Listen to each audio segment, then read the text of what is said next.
I've summarized the simplest way to painting clothes.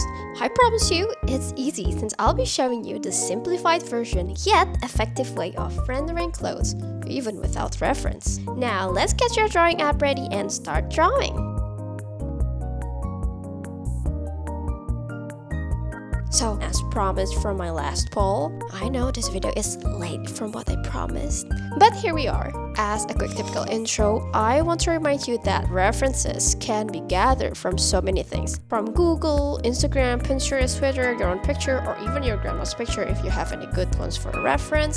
And one other thing that I recently just realized are videos. Videos are excellent references since you can search videos that are related to the clothes you want to draw and get the right angle that you need, such as dancing videos, where they do lots of movements and has lots of angles, so you could start from there. Yeah, these are typical stuff and I'm sure you guys know already. So let's just get into drawing. Here are all of the steps. Step 1. Find references. 2. Set tension points. 3. Draw the creases. And 4 is rendering. Now we can say we've done the first step, so we can go on to the step 2. To make it simple, these tension points is simply to help you get used to understanding the common areas that are going to have lots of creases. As a tips, tension points are mostly around the part that makes the clothes bend. For example, on the armpits, on your elbow, or when you bend your body, even if it's just a little. So, from these reference images, here are the tension points that I can get.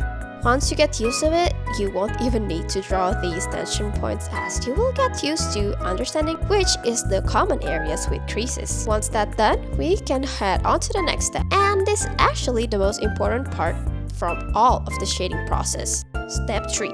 Draw the creases, or should I say simplify creases shapes. Yes, I thought it would be easier if we could keep in mind of what general shapes that are often formed on clothes. And here's the summary of it. There are 4 shapes: triangle, hooks, repetitive streaks, and pockets. If you want to know where I get these shapes, keep on watching, but if you want to immediately see how this will work, please click on the next timestamp. For you guys who stayed, let me show you where I get these shapes. To be honest, I actually got these shapes after realizing the most often drawn shapes that I do while I draw all these years. So let's use the same example as before, and here are the shapes. You see? Now, you're probably asking, Pixia, what's the use knowing these shapes, but we don't even know when and where to use these? My answer is, they mostly will fit anywhere. Trust me, you just need to vary the sizes. And my tips is to experiment with it. You'd get the feel. Here's the example.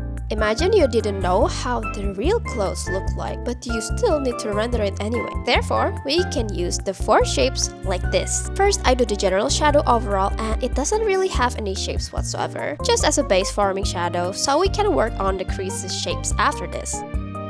Now, this is the shapes.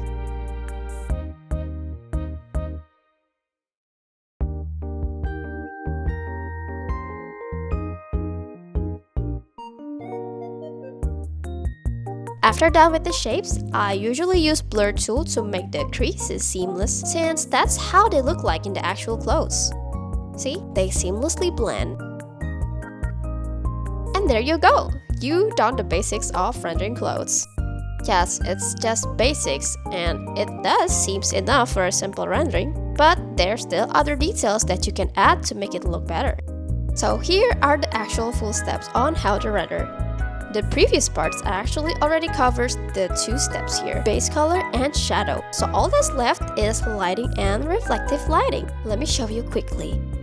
For the lighting, I usually just fill in the areas that only has base color on it. And if you notice, I fill them without touching the shadows, leaving a gap between those shadows we made earlier with the lighting areas. Then experiment with the blur, or you can just leave it as is, and it will still look okay. And lastly, the reflective lighting is actually the finishing touches, you could say. And most of the time, you can simply paint it on the edge of the clothes. Make it straight, make it thin, make it a bit triangle, just vary it. Basically, you just want to make a thin border around the clothes. And there you go, you just finished a cloth rendering. Congratulations! Now you can do it yourself even without references. You can simply use these full simple shapes to make those creases. But of course, it's always better if you have references, since it will look more realistic and accurate. But then again, as I said, this is the simplest and general way to render clothes. Well, we're actually done with the tutorial.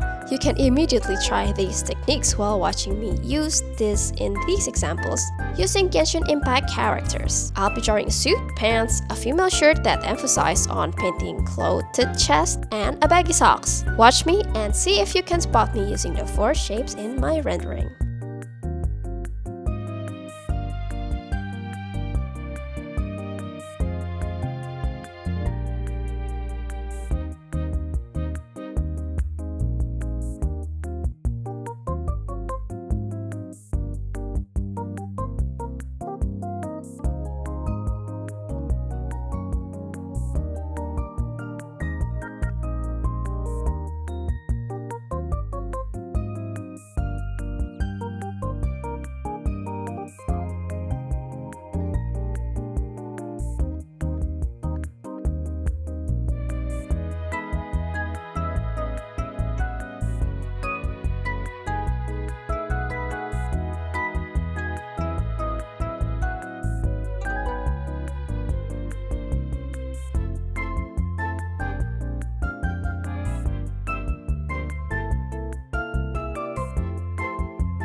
And that's all for showcase. If you ever wonder how to choose colors, you can view my hair painting tutorial since it uses the same concept of triangle color. You can click on the next video to watch it. Thank you again for watching. I hope this video is useful, even if it's just a little, and help you draw your dream clothes and dresses. Let me know if this worked for you, and I'll see you in the next video. Bye bye!